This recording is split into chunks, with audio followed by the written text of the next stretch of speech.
अस्सलाम वालेकुम जी, मेरा नाम हाशिम इब्न इरशाद है। मैं और अहमद एजाज मियां मोहम्मद नवाज शरीफ के हवाले से गुफ्तगू कर रहे हैं कि ये वीडियो सीरीज़ है जिसमें हम पाकिस्तान की तारीख के शायद सबसे ताकतवर तरीन रहनुमा को समझने और की डाइसेक्ट करने की और उनकी लेगेसी को अंडरस्टैंड करने की कोशिश कर रहे हैं। सर कहानी आज तक तकरीबन आ पहुंची। हमने मियां नवाज शरीफ साहब को भी समझने की कोशिश की, जितनी हमें समझ आई हमारी नाक़िस फ़हम में वो हमने बात कर ली। वोट को इस हालिया दिनों में, यानी जो माजी करीब में, वोट को इज्जत दो जो है शायद एक बहुत अहम सियासी पोजीशन थी जो मियां साहब ने ली। और मियां साहब, जैसे कि हम कहते हैं, कम हमें को बहुत इस पोजीशन के साथ खड़े नजर आते हैं। वोट को इज्जत दो से वोट को इज्जत दो तक का सफर, जो मैं ये नहीं कह रहा, लेकिन ये सोशल मीडिया के ऊपर जो मीम बनते हैं, ये बड़ी तेजी से तय हुआ। इसकी वजूहात में मैं ये समझना चाहता हूँ, हमने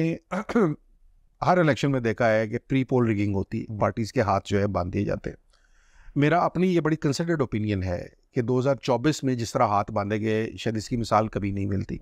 आप फर्स्ट ईयर को भी फारिग कर दें, आप सेकंड ईयर को भी फारिग कर दें, शायद आप थर्ड ईयर को भी फारिग कर दें, ये मैंने कभी नहीं देखा।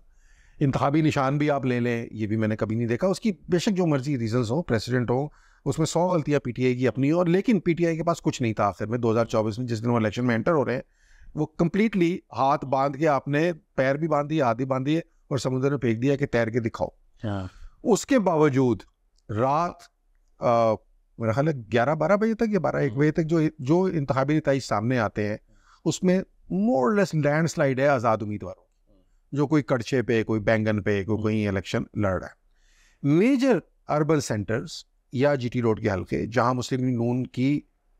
स्ट्रेंथ थी, या मुस्लिम नून, और मुस्लिम नून उससे पहले, इलेक्शन से पहले, चंद दिन पहले तक उनका हाल ये था कि ये तो इलेक्शन हम जीते हुए, इट्स अ फॉरगोन कंक्लूजन के कोई हमारे अलावा आ ही नहीं रहा। हमारी बहुत से मुस्लिम लीग नून के दोस्तों से बात है,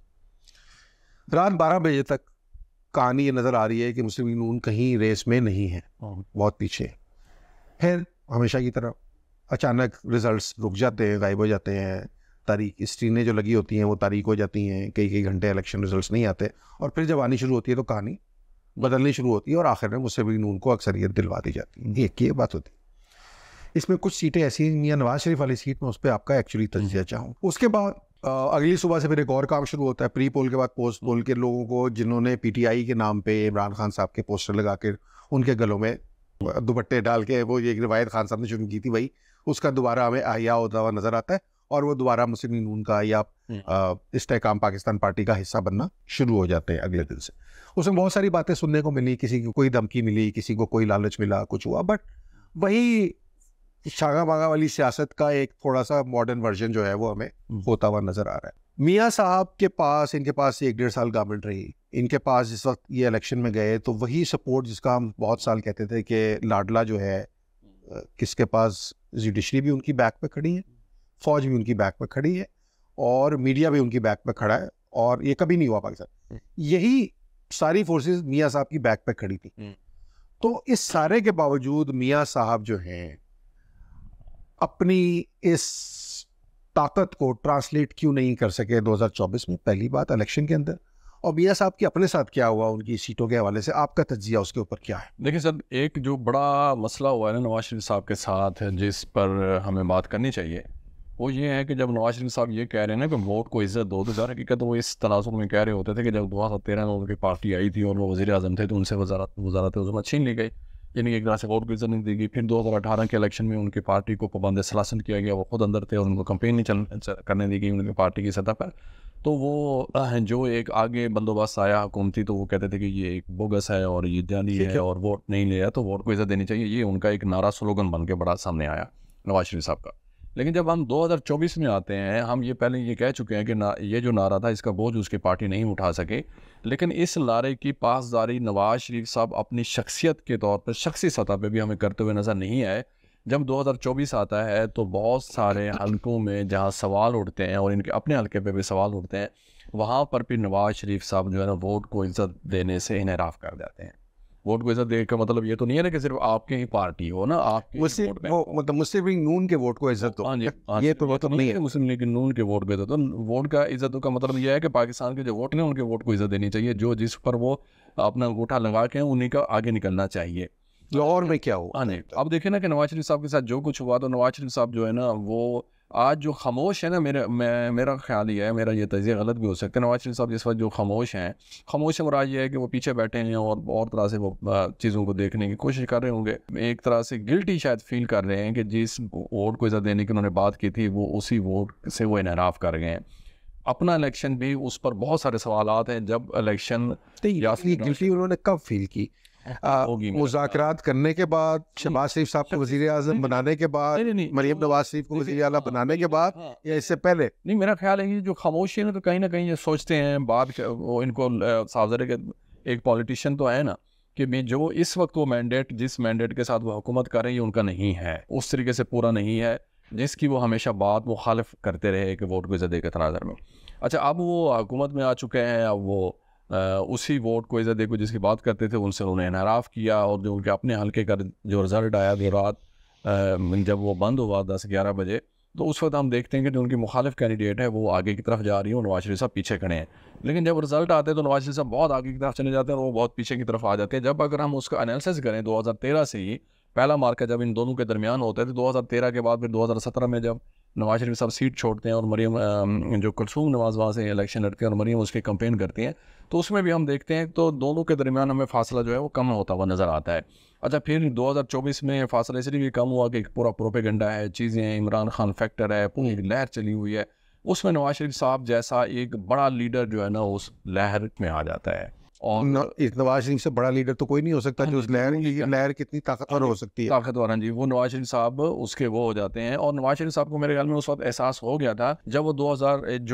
2023 में नवंबर में शायद या अक्टूबर में वापस आते हैं, 4 साल के बाद अक्टूबर में शायद वापस आते हैं। उसके बाद इलेक्शन होने थे, इलेक्शन थोड़ा सा लेट हो गया और वो 24 में चले गए, तो 5-4 माह जो है ना वो नवाज शरीफ साहब को मिल गए फरवरी तक। तो उसमें नवाज शरीफ साहब ने देख लिया और बहुत सारी उम्मीदें की जाती थी कि नवाज शरीफ साहब की वापसी से एक दफ़ा फिर जो है इनके साथ लोग जुड़ेंगे, ग्रुप जुड़ेंगे, जो नाराज़ लोग हैं वो फिर एक दफ़ा नवाज शरीफ साहब उनको वापस ले आएंगे। लेकिन नवाज शरीफ साहब ऐसा नहीं कुछ कर सके।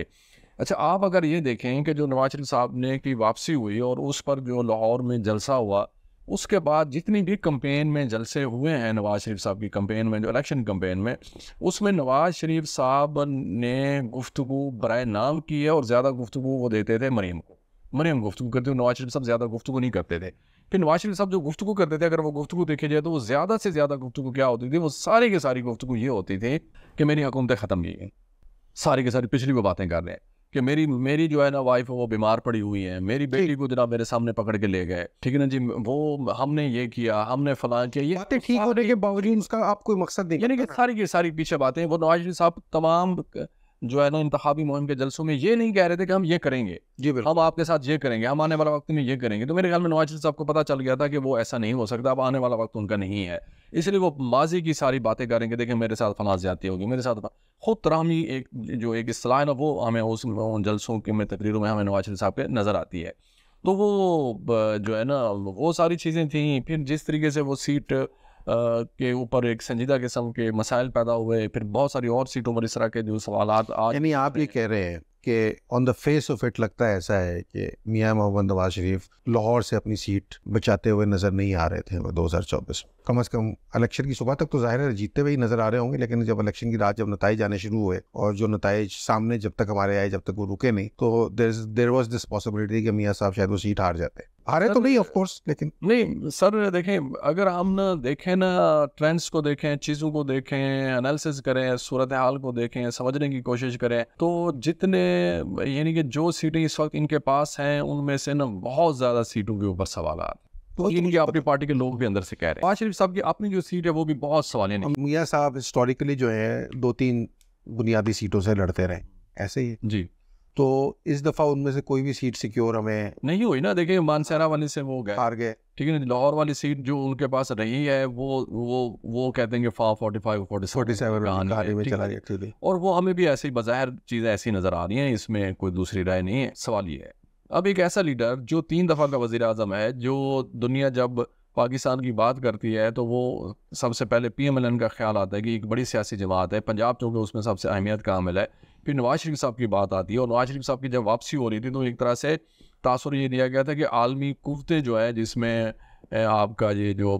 दीगर ममालिक चाइना और सऊदी अरब ये वो सारा है कि फिर दुबई जाते हैं, वहाँ से वो इधर आते हैं, कि वो ताकतें उनको ला रही हैं और एक तरह से वो चीज़ें हो रही हैं, इस तरीके से उनको लाया गया है। इन सारी चीज़ों के बावजूद जब नवाज शरीफ साहब ये देखते हैं कि यार अब वो अपनी सीट भी बचाने में कामयाब नहीं हो पा रहे, देन मुझे ये बताया जाए कि उस बंदे की जो जज्बाती कैफियत क्या होंगी, क्या हो सकती है। वो यही हो सकती है ना कि वो तो यानी कि बस बैठ गए, अच्छा बेटी को वजीर आला बनवाना। अब उसके ऊपर आते हैं ना, मतलब लाहौर में आपका ख्याल था ओन चौधरी, कोई सोच सकता था कि ओन चौधरी साहब 1.5 लाख वोट ले सकते हैं?